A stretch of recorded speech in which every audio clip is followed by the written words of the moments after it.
Masalah artinya keadaan yang belum sesuai dengan diharapkan. Belajar artinya proses yang dilakukan individu untuk memperoleh suatu perubahan tingkah laku yang baru secara keseluruhan, sebagai hasil pengalaman individu itu sendiri dalam interaksi dengan lingkungannya. Nah, masalah belajar adalah suatu kondisi tertentu yang dialami oleh murid-murid dan menghambat kelancaran proses yang dilakukan individu untuk memperoleh suatu perubahan tingkah laku yang baru secara keseluruhan.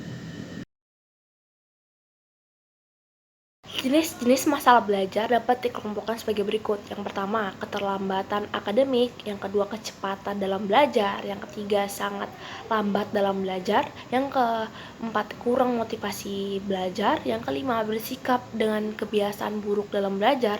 Yang keenam, sering tidak sekolah atau bolos.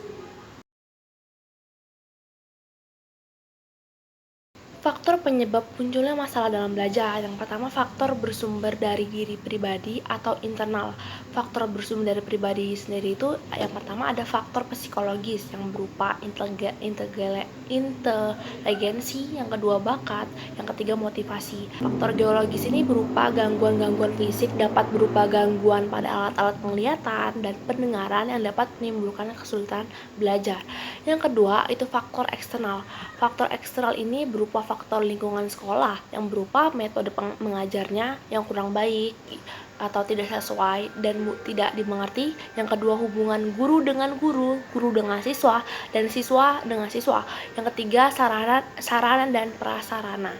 Yang selanjutnya ada faktor keluarga.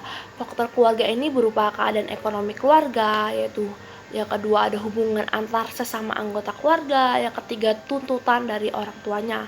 Lalu selanjutnya ada faktor lingkungan masyarakat.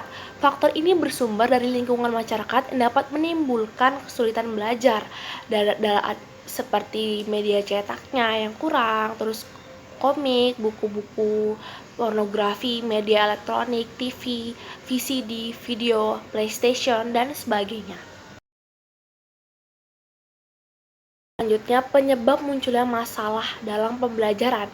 Para ahli seperti Kuning, Davis, dan Henderson pada tahun 1975 telah mengidentifikasi beberapa faktor penyebab masalah pelajaran, diantaranya yaitu faktor fisiologis, yang kedua faktor sosial, yang ketiga faktor kejiwaan, yang keempat faktor intelektual, yang kelima faktor kependidikan.